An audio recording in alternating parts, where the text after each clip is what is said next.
Jackson drove home through the pouring rain, leaving the abandoned mansion behind.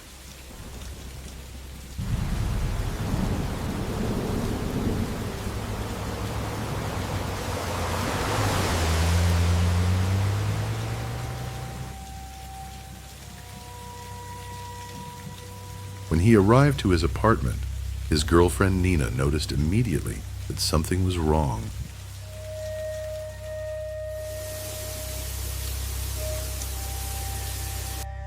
Jackson told her little about the case before exhaustion finally took him to sleep. That night, Nina had a terrifying nightmare. She stood inside the burning mansion, surrounded by crawling figures missing different body parts.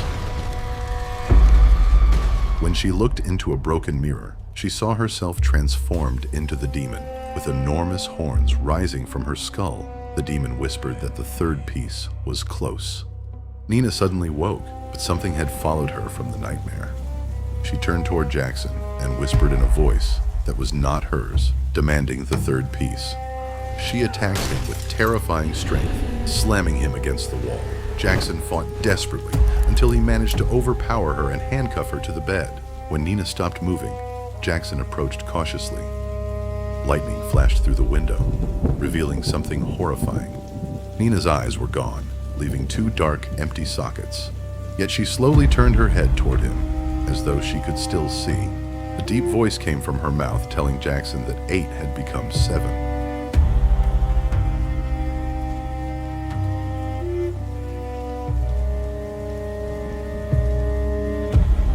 The following morning, Jackson rushed Nina to the hospital, where doctors took her into emergency care. Exhausted and terrified, Jackson sat alone in the corridor when an elderly priest approached him. His name was Father John Baptist. The priest looked directly into Jackson's eyes and quietly told him that he knew what was happening. Jackson demanded answers, but Father John only said that if he truly wanted to understand, he needed to come to church that night.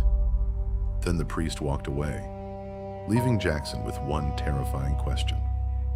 How could a priest possibly know about the pieces?